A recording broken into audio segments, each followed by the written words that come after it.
Chazal in a number of places have contrasted the personality of Noach with the personality of Avraham Avinu. Rashi alludes to it, and the Gemara Sanhedrin as well articulates this idea. The Pasha begins, Eilad told us Noach ish tzadik, Tomim hoya b'darosav. Rashi miyad comments on the language of Noach ish tzadik, Tomim hoya, when b'darosav. So Rashi quotes that there are two opinions in Chazal. There are those Darshan also l'shevach, Kolshkein, a fortiori. If we were in the door of tzaddikim, he'd even be a bigger tzaddik.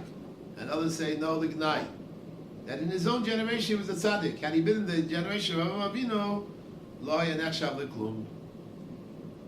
So when one examines the psukim, one is sort of struck by what seem to be conflicting, divergent evidence in this direction and the other direction. Let's just read a few psukim and get a sense of what's happening. The pasuk ends, pasuk aleph in Parshas Noach.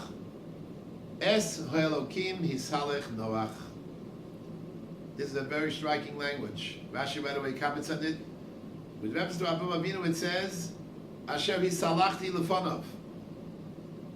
So Rashi comments, Noach hayatzorich sad letomcho. Noach required support. Avraham Avinu was mischazek u'mahalek betzidko me'elav. He was autonomous, completely independent. Noach needed bolstering.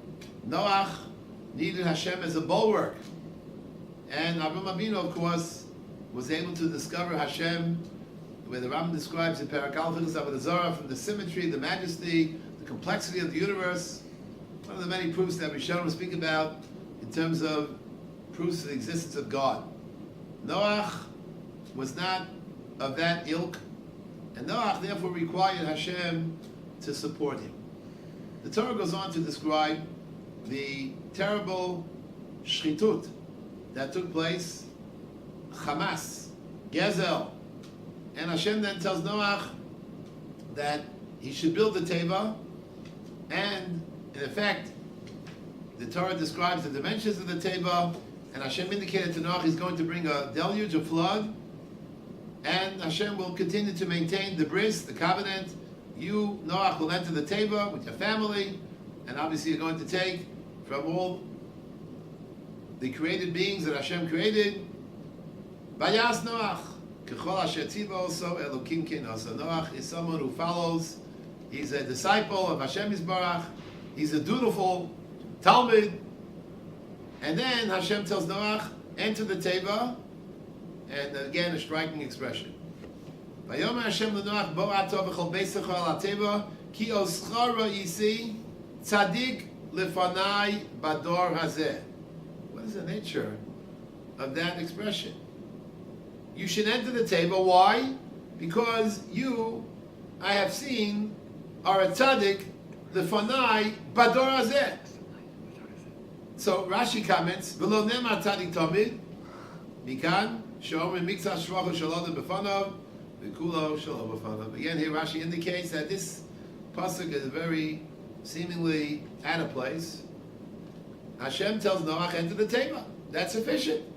But there's a reason why you should enter the teva.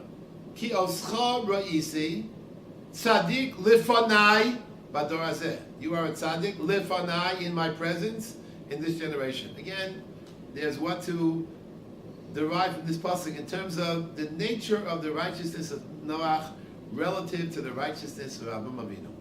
But the Torah continues when Hashem indicates that Noach should go ahead and enter the teva. Again, the Torah constantly stresses, Vayas Noach kechol asher tzivo Hashem. Again, Noach is a dutiful student and follows the directive of Hashem. Vayas Noach, that is to enter the teva.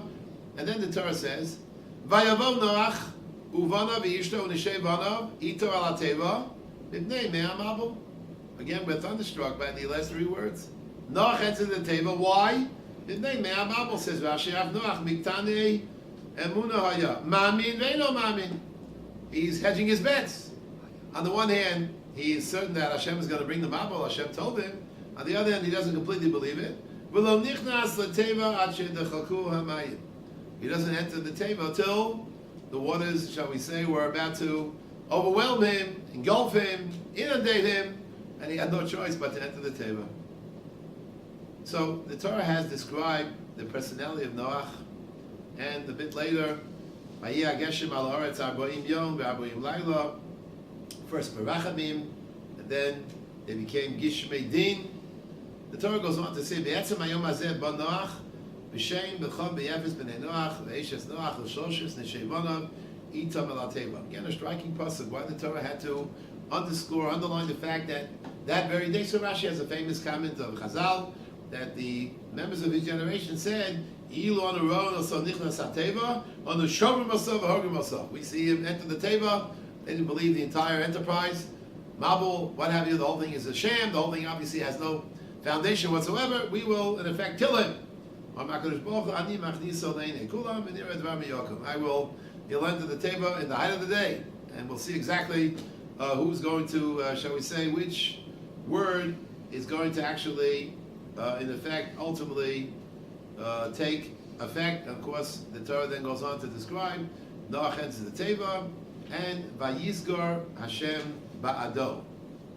Again, another striking pasuk. Vayizgor Hashem Ba'ado. Why didn't Noach simply close the door? So Rashi says, again based on the Medrash, that he had to protect Noach from the, shall we say, the onslaught outside. Hikiv Hateva Dubim V'Arayus V'Yohogim B'Hem. Rashi quotes also Pshuto Shel Mikra, Sogar Kinegdo Min Hamayim. But why did Hashem have to do this? Why couldn't Noach simply close the door? Generally, when a person enters the house, they close the door. Again, Vayizkor Hashem Ba'ado also would perhaps indicate that here, again, Noach was not totally autonomous, again, similar to different than Avraham Avinu, markedly different than Avraham Avinu. And this is really something that Chazal stress, apparently, as I said, on any number of occasions, draw this contrast between Noach and Avraham Avinu. So now the question that one could ask, which is a very fundamental question and a very basic question, how does one explain the distinction between Noach and Avraham Avinu? On the one hand, Avraham Avinu grew up in a society, as the Rambam describes, that was rife with idolatry. He was totally surrounded by it. Avraham Avinu did not have any exposure to the idea of Hashem Echad Shmo Echad. The question is, what about Noach? Did Noach have any exposure to, we know that Noach had 3 children, Shem, Cham, and Yafes. And we know about the Beis Medrash of Shem, well known, but prior to Noach, again, he was in a very difficult situation as well.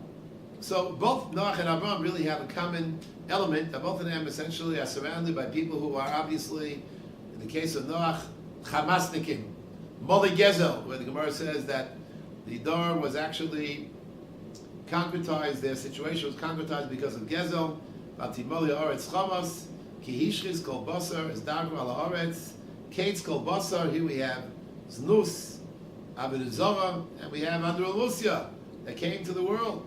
Timol Haaretz Chamas B'neim, Minim Ashchisim Es Haaretz.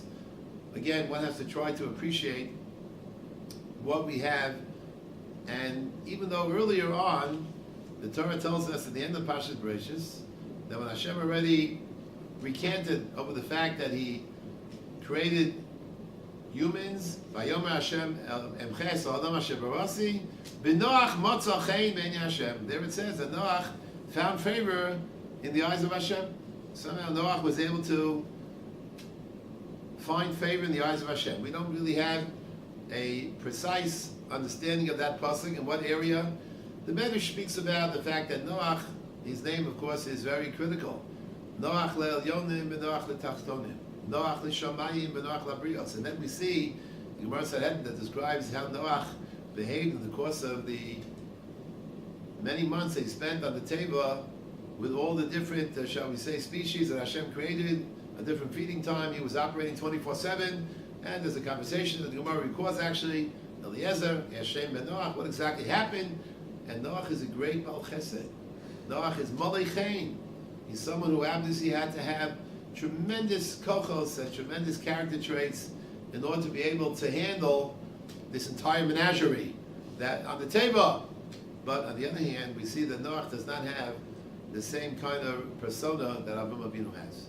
And so we have a contrast here of two personalities. Noach certainly has many beautiful qualities. On the other hand, he was hedging his bets somewhat. He didn't yet come to the Madrega of Avram Avinu. Avram Avinu is called by Chazal, Eisan HaEzrachi, the Gemara B'Abbas, it's also Perek Tehillim.